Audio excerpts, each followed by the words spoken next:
Bonjour à toutes et à tous. En ce dimanche 27 décembre, fête de la Sainte Famille, je suis heureux de vous retrouver pour ensemble nous mettre à l'écoute de la parole de Dieu, à l'écoute de l'Esprit Saint et sous sa conduite. C'est lui qui va nous faire entrer dans la profondeur de la parole.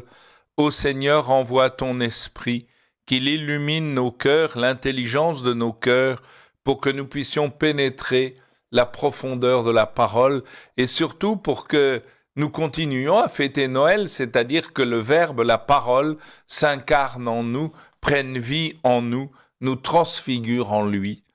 C'est vraiment notre vocation. Alors n'ayons pas peur d'entrer dans la profondeur de cette parole sous la conduite de l'Esprit Saint. La première lecture est tirée du livre de la Genèse. En ces jours-là, la parole du Seigneur fut adressée à Abraham dans une vision. « Ne crains pas, Abraham, je suis un bouclier pour toi. Ta récompense sera très grande. » Abraham répondit, « Mon Seigneur, Dieu, que pourrais-tu donc me donner? Je m'en vais sans enfant, et l'héritier de ma maison sera Eliezer de Damas. » Abraham dit encore, « Tu ne m'as pas donné de descendance, et c'est un de mes serviteurs qui sera mon héritier. » Alors cette parole du Seigneur fut adressée à Abraham. « Ce n'est pas lui qui sera ton héritier, mais quelqu'un de ton sang. » Puis il le fit sortir et lui dit, « Regarde le ciel et compte les étoiles si tu le peux. » Et il déclara, « Telle sera ta descendance. » Abraham eut foi dans le Seigneur, et le Seigneur estima qu'il était juste.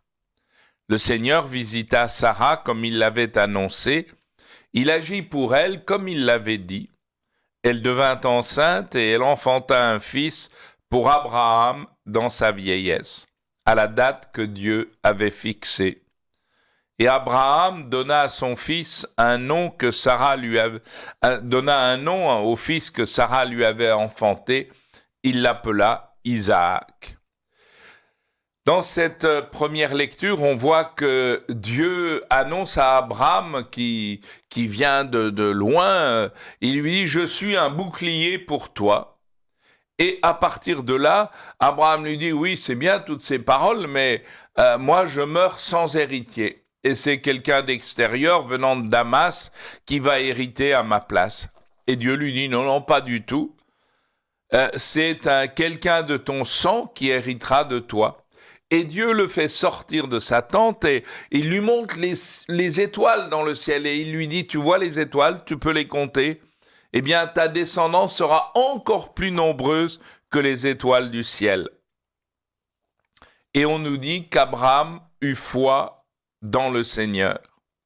Et à cause de cette foi, de cette adhésion d'Abraham à la parole de Dieu, eh bien Dieu le considéra comme juste. C'est-à-dire, il considéra que Abraham n'avait qu'un seul désir, faire la volonté de Dieu, entrer dans le projet divin, et c'est cela la justice. Et voilà que le Seigneur visita Sarah, et elle se retrouva enceinte, et voilà qu'Abraham eut un fils que Sarah lui donna, et il donna à son fils le nom d'Isaac. Mais c'est vraiment toujours au moment où Dieu l'a fixé. C'est Dieu qui conduit l'histoire, non pas qu'il nous remplace nos libertés, etc., mais rien ne se fait sans la volonté du Seigneur qui conduit l'histoire. La deuxième lecture aujourd'hui est tirée de la lettre aux Hébreux. Je vous lis le texte, c'est tiré du chapitre 11e et du chapitre, de plusieurs morceaux du chapitre 11e. Frères, grâce à la foi, Abraham obéit à l'appel de Dieu.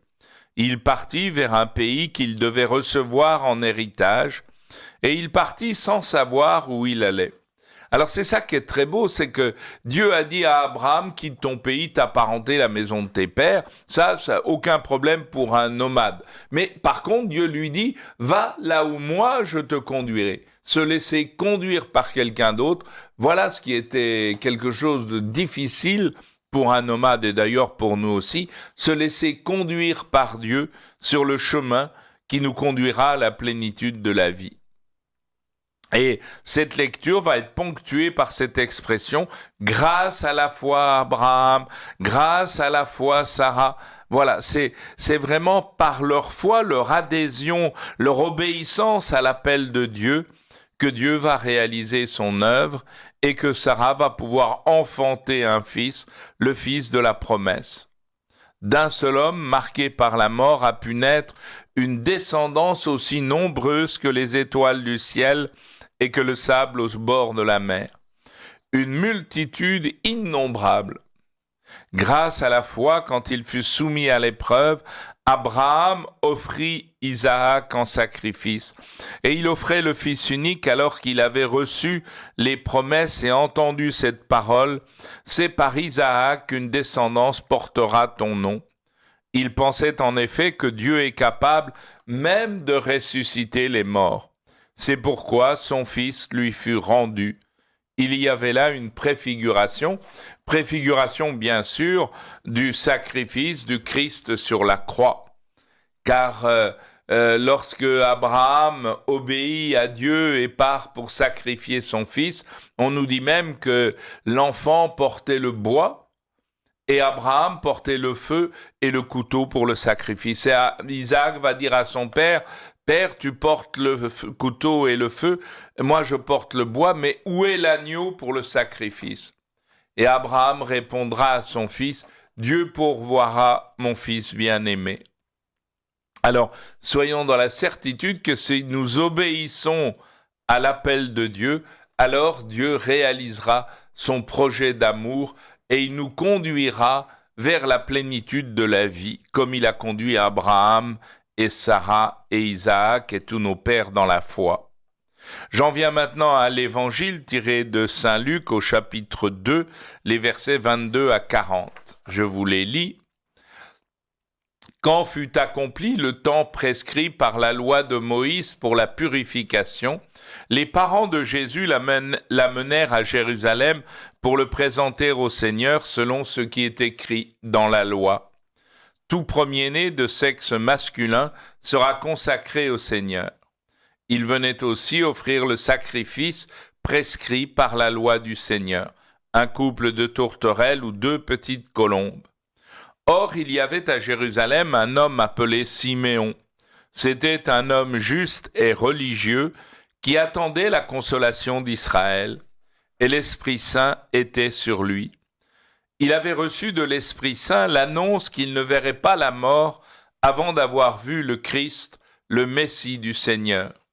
Sous l'action de l'Esprit Saint, Siméon vint au temple, au moment où les parents présentaient l'enfant Jésus pour se conformer au rite de la loi qui le concernait.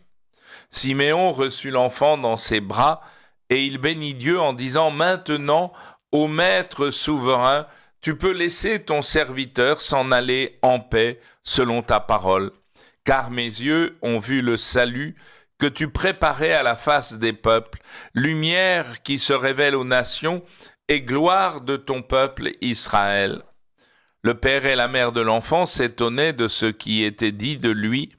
Siméon les bénit, puis il dit à Marie sa mère, « Voici que cet enfant provoquera la chute et le relèvement de beaucoup en Israël.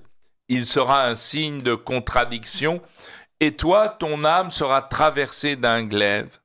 Ainsi seront dévoilées les pensées qui viennent du cœur d'un grand nombre. » Alors vous avez donc Marie et Joseph avec le nouveau-né qui viennent pour présenter l'enfant au temple et offrir le sacrifice qui était demandé par la loi. Et c'est merveilleux quand même. Le Fils de Dieu, le Verbe lui-même qui entre dans son temple. Et non pas avec une gloire désarmée, mais comme un petit enfant emmailloté dans les bras de sa maman. Et à ce moment-là, il y avait un vieillard qui était juste et religieux, c'est-à-dire qu'il vivait dans l'intimité avec Dieu et il était habité par le désir de faire la volonté de Dieu. En même temps, il était rempli d'Esprit Saint, qui reposait sur lui et il attendait la consolation d'Israël. Et l'Esprit Saint, d'ailleurs, lui avait annoncé qu'il ne verrait pas la mort avant d'avoir vu le Christ, le Messie du Seigneur.